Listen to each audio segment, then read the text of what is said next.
Bien-aimés de la vie des saints, aujourd'hui 22 octobre, l'Église célèbre la mémoire de Saint Jean-Paul II, pape. Ouvrez grand les portes au Christ, a exhorté Jean-Paul II lors de l'homélie de la messe au cours de laquelle il a été installé comme pape en 1978. Né à Wadowice en Pologne, Karol Józef Wojtyła a perdu sa mère, son père et son frère aîné avant son 21e anniversaire. La carrière académique prometteuse de Karol à l'université Jagiellonan de Cracovie a été interrompue par le déclenchement de la Seconde Guerre mondiale. Tout en travaillant dans une carrière et une usine chimique, il s'inscrit à un séminaire clandestin à Cracovie. Ordonné prêtre en 1946, il est immédiatement envoyé à Rome où il obtient un doctorat en théologie. De retour en Pologne, une brève affectation en tant que pasteur adjoint dans une paroisse rurale précède une aumônerie très fructueuse auprès des étudiants universitaires. Le père Wojtyła obtient bientôt un doctorat en philosophie et commence à enseigner cette matière à l'université polonaise de Lublin. Les autorités communistes ont permis à Wojtyła d'être nommé évêque auxiliaire de Cracovie en 1958, le considérant comme un intellectuel relativement inoffensif. Il ne pouvait pas se tromper davantage. Monseigneur Wojtyła a participé aux 4 sessions du Concile Vatican II et a contribué en particulier à la constitution pastorale sur l'Église dans le monde moderne.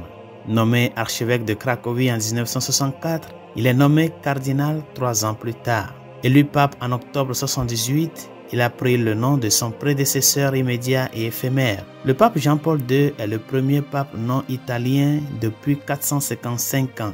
Au fil du temps, il a effectué des visites pastorales dans 124 pays, dont plusieurs à faible population chrétienne. Jean-Paul II a encouragé les initiatives œcuméniques et interconfessionnelles, en particulier la journée de prière pour la paix mondiale de 1986 à Assise. Il a visité la principale synagogue de Rome et le mur occidental de Jérusalem. Il a également établi des relations diplomatiques entre le Saint-Siège et Israël. Il a amélioré les relations entre catholiques et musulmans et en 2001, il a visité une mosquée à Damas en Syrie. Le grand jubilé de l'an 2000, événement clé du ministère de Saint Jean-Paul II, a été marqué par des célébrations spéciales à Rome et ailleurs pour les catholiques et les autres chrétiens.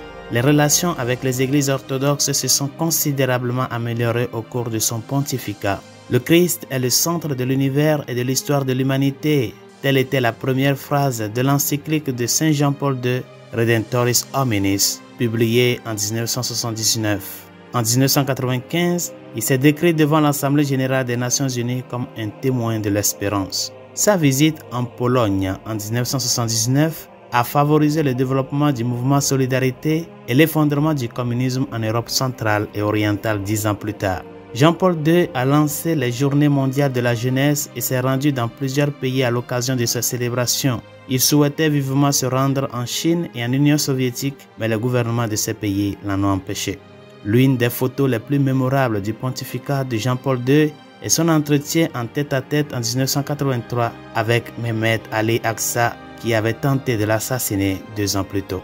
Au cours de ces 27 années de pontificat, Saint Jean-Paul II a écrit 14 encycliques et 5 livres, canonisé 482 saints et béatifié 1338 personnes.